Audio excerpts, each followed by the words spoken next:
Memento mori. Souviens-toi que tu vas mourir. Préméditatio.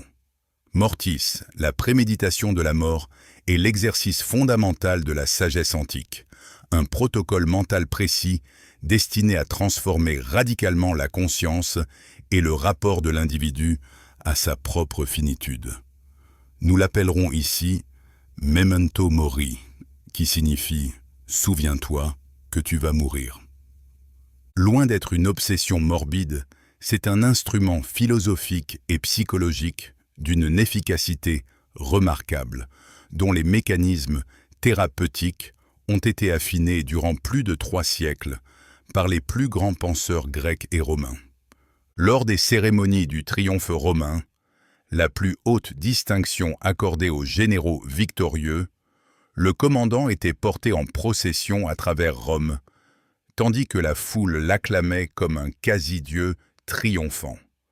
Or, ce moment précis où l'orgueil et la démesure pourraient atteindre leur apogée était délibérément contrebalancé par le memento mori. En pratique, un serviteur marchant derrière le général triomphant lui murmurait constamment à l'oreille l'avertissement. « Regarde derrière toi. Rappelle-toi que tu n'es qu'un homme et que tu vas mourir. » Cette répétition incessante pendant toute la procession était une méditation forcée et structurée qui rappelait à l'individu le plus puissant du moment, sa mortalité irréductible. Cette pratique servait une double fonction. Prévention de la tyrannie. Empêcher le leader de se croire divin et invulnérable. Sagesse collective. Maintenir une conscience commune que le pouvoir est temporaire et que la mort est la seule égalité naturelle entre les hommes. Cette pratique révèle que l'oubli de la mort était le plus dangereux travers. 1. L'intégration aux écoles philosophiques stoïciennes. Au IIe siècle avant notre ère, cette pratique institutionnelle fut théorisée et systématisée par les stoïciens grecs et romains, qui la transformèrent en exercice philosophique quotidien destiné à tous, pas seulement aux généraux. Sénèque, le philosophe et conseiller de Néron, né en l'an 4 de notre ère, porta la préméditation de sa mort à une profondeur remarquable. Sa formule devint légendaire. Si un mal a été prémédité, le coup arrive amorti. Sénèque appliquait systématiquement cet exercice à la mort elle-même, affirmant « Toute la vie n'est qu'un voyage vers la mort ». Épictète, ancien esclave né en l'an 50 de notre ère, devenu grand maître du stoïcisme, il établit clairement le principe directeur. Garde la mort devant tes yeux chaque jour. Pour lui, cette méditation n'était pas optionnelle. Elle est la fondation de toute liberté véritable. Il insistait, celui qui contemplait régulièrement sa mort n'aura aucune pensée basse ni aucun désir excessif. Marc Aurèle, l'empereur stoïcien, né en l'an 121 de notre ère, écrit dans son ouvrage « Penser c'est pour moi-même », rédigé pendant ses campagnes militaires. L'une de ses formules de méditation matinale était particulièrement systématisée « Un jour, je vais mourir. Mon corps se désintégrera. Rien de ce que je possède ne m'accompagnera. La gloire est oubliée. » Marc Aurèle répétait cette méditation chaque matin pour calibrer sa conscience sur la réalité de sa mortalité, transformant ainsi chaque jour en une affirmation consciente de finitude. 2. Le sens profond. La méditation qui focalise sur le memento mori n'est pas une simple contemplation négative. Elle repose sur une logique philosophique précise. La mort appartient à la catégorie des choses qui ne dépendent pas de nous, selon Épictète. Ce qui dépend de nous, notre jugement, nos désirs, nos aversions, notre volonté. Ce qui ne dépend pas de nous, notre corps, nos biens, notre réputation, notre mort. Or, si quelque chose ne dépend pas de nous, elle ne peut pas être un mal, car seul ce qui dépend de nos choix peut être bon ou mauvais. La mort, n'étant qu'un événement naturel, doit être considérée comme neutre. Donc, si la mort est neutre, ni bonne ni mauvaise, alors elle ne devrait pas nous troubler. La peur de la mort est donc une aberration rationnelle, une confusion entre ce qui est vraiment dangereux et ce qui est simplement naturel. Troisième, la transformation du jugement. La vraie utilité du memento mori réside dans la transformation du jugement présent, c'est-à-dire comment nous percevons et évaluons les événements. Avant le memento mori, la peur demeure irrationnelle. Après, la mort est perçue comme naturelle, inévitable et neutre. L'imagination est disciplinée par la raison. La peur décroît progressivement à mesure que la réalité devient familière. Sénèque explique ce mécanisme. Si un mal a été prémédité, le coup est amorti. L'anticipation mentale désarme l'émotion brute en la mettant en contexte rationnel. Quatrième, la libération. Un effet paradoxal mais crucial de la préméditation de sa mort était qu'elle redéfinit radicalement ce qui mérite d'être craint ou désiré. Le memento mori vous libère de l'esclavage des faux biens. Comme le dit Marc Aurèle, la mort et la vie, la gloire et l'obscurité, la douleur et le plaisir, la richesse et la pauvreté. Toutes ces choses échoient également aux bons et aux méchants, sans être par elles-mêmes ni belles ni laides. Elles ne sont donc ni des biens, ni des maux. Cette réalisation est d'une profondeur libératrice, extraordinaire. Donc, si la richesse n'échappe pas à la mort, pourquoi la poursuivre frénétiquement? Si la beauté se décompose, pourquoi en faire son idole?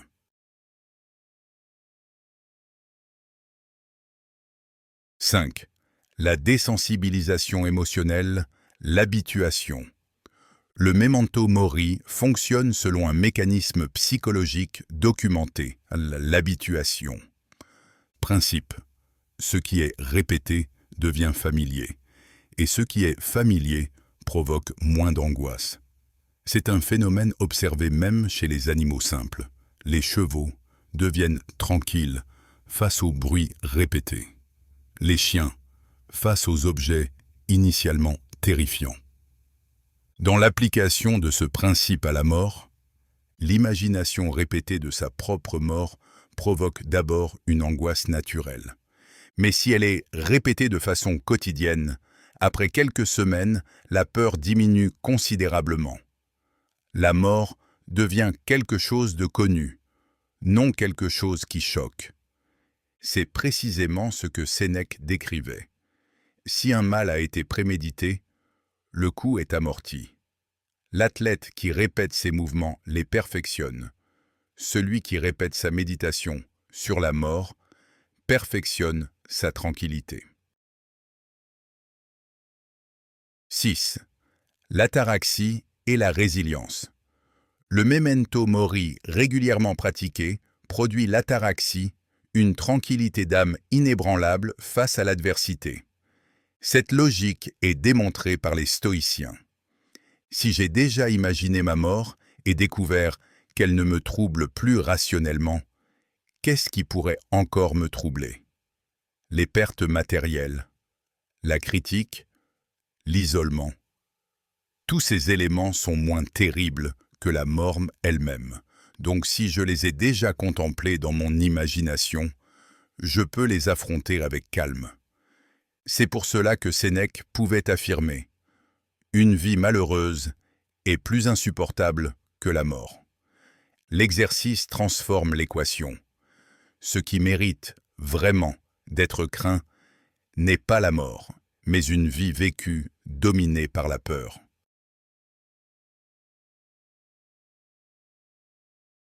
7.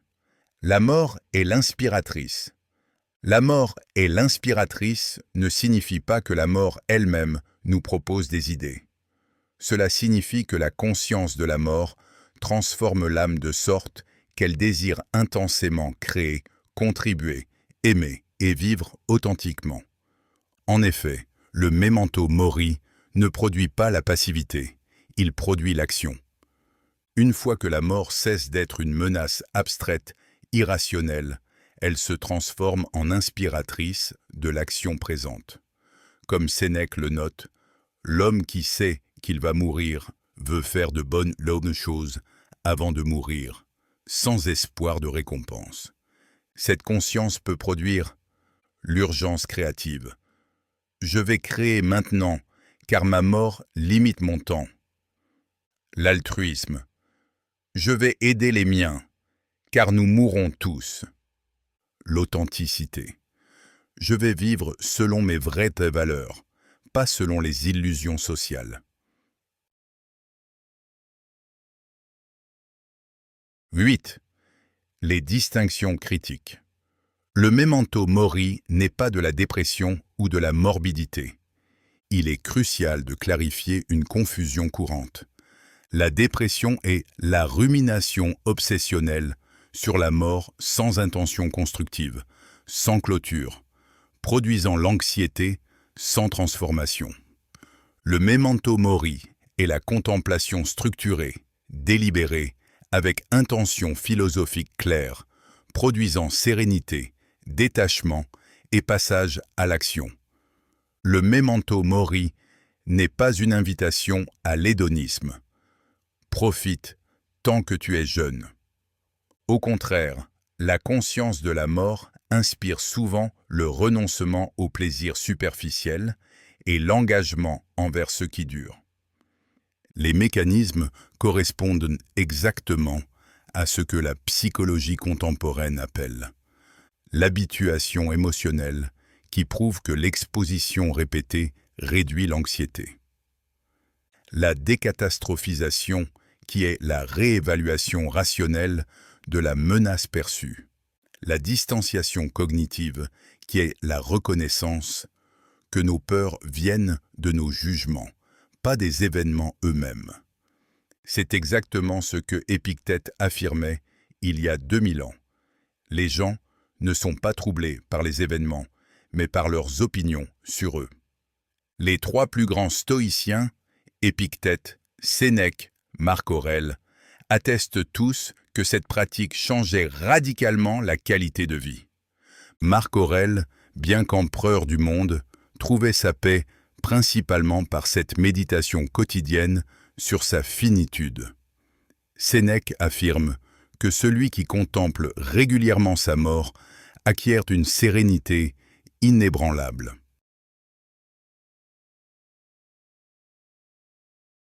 9. La pratique. Voici un exemple de pratique d'une douzaine de minutes à effectuer chaque jour si possible, à heure fixe pour l'ancrer en tant qu'habitude. Étape 1. Installez-vous confortablement, les yeux fermés, dans un endroit calme. Étape 2. Répétez mentalement la méditation de Marc Aurèle.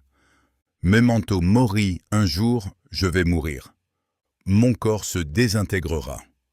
Rien de ce que je possède ne m'accompagnera. La gloire est oubliée. Étape 3.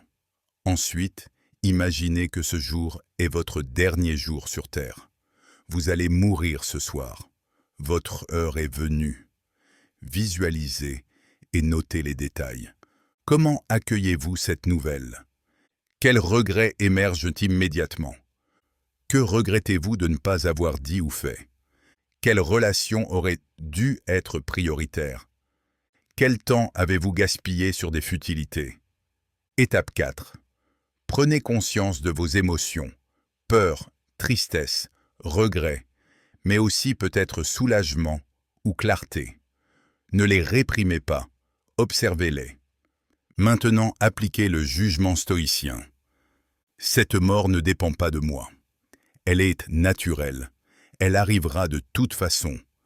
Donc, comment vais-je choisir de vivre aujourd'hui? Ouvrez les yeux, vous êtes encore vivant. Notez vos impressions dans un journal. Merci d'avoir écouté et n'oublie pas que toi aussi, un jour, tu vas mourir.